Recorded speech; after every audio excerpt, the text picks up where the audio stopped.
In this video, we're going to take a look at how we can create shaft openings in Autodesk Revit.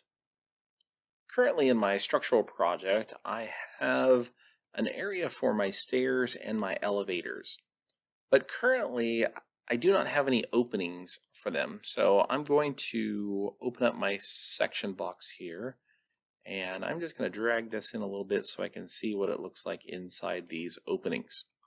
So as you can see, while I've created the foundation elements, I do not have openings in here. One choice might be to edit each floor and add the openings, but that would be a lot of work. What we can do instead is use our shaft opening tool. I'm going to go ahead and go down to my top of footing level and start here. Then I'm going to start with the stairs. On the Architecture tab, in the Opening panel, I'm going to select Shaft Opening. I'm going to select my Pick Walls tool, and I'm going to pick the outsides of these shaft walls. Then I'm going to draw some symbolic lines in here to indicate that there's an opening. So I'll select Symbolic Line, choose my Line tool here, and just simply draw in an X for the opening. Then I will finish.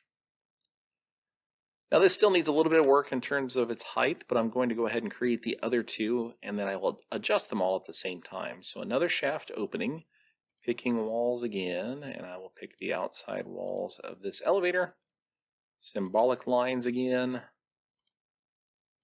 and then an X to indicate the opening, and finish. And then I can do that one more time. Once again, shaft opening, pick walls, pick the outer walls, then symbolic line, and pick the insides to make the X for the opening. So to see how this looks, I could create a section view cutting through these three openings. And I'm going to go ahead and shade my section view here so that we can see this a little bit better. So I have these openings in here. In fact, I can highlight them and select them. And you can see that it has done a good job of getting rid of the floor here on the ground floor, but we still have issues up above. If I look at my 3D view, you can see the same thing. I can also see that actually it's too low. It's cutting through this slab underneath there as well. So we're going to make some changes to that. Again, I can just do that in this section view, and I'm going to select all three openings here.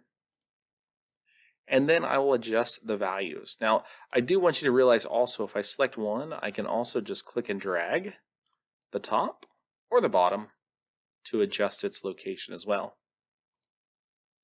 But to be consistent, we'll actually place some values in here. So once again, I'm going to go ahead and select all three openings.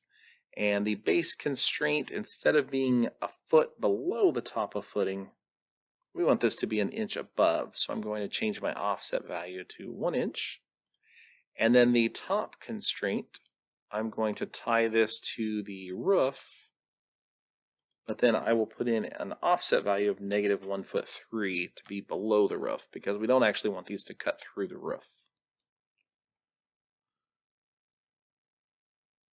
Now we can see that update. I get a good look at it here in my section view. I'll also switch to my 3D view, and now we can see that appropriately I no longer have floors inside these elevator and stair shafts. That concludes this look at creating shaft openings in Autodesk Revit.